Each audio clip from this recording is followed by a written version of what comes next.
తనని తీసుకెళ్ళడానికి ఒక పైలట్ అవసరం కదండి. పైలట్ కూడా తనతో ఉన్నాడు. ఎందుకు ఈ విషయం చెప్తున్నానో మీకు అర్థం కావాలి. ఆయన ఏమన్నాడంటే, ఆయనకు 3 సార్లు అంతరిక్ష విమానాన్ని నడిపించే అనుభవం కలిగిన వ్యక్తి, ఆయన ఎక్స్పీరియన్స్ ఉంది.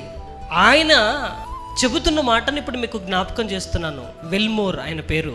ఆయన చెప్తున్న మాట ఏంటంటే, అంతరిక్షంలో ఉండి సండే సర్వీస్ని ఆన్లైన్లో ఆయన అటెండ్ అయ్యాడు. ఈరోజు అన్నీ అనుకూలంగా ఉన్నా కూడా మనం అటెండ్ కాలేని పరిస్థితి. కానీ అంతరిక్షంలో ఉండి కూడా పరిస్థితులు అనుకూలంగా లేవు, ప్రతికూల పరిస్థితులు కూడా దేవుని గురించి ఆలోచించాడంటే ఆయన చెప్పిన మాట, ఈరోజు నేను ఇక్కడ క్షేమంగా నేను బ్రతుకుతున్నానంటే ఎవరి దయ వల్ల నేను బ్రతకట్లేదు, దేవుని యొక్క దయ వల్ల నేను బ్రతుకుతున్నానని విల్మోర్ తన నోటి నుండి చెప్పబడిన మాట. ఆయన చేత కూడా బైబిల్ ఉంది. అంతరిక్షంలోనికి తీసుకొని వెళ్ళాడు ఆయన, చదువుతున్నాడు ఆయన.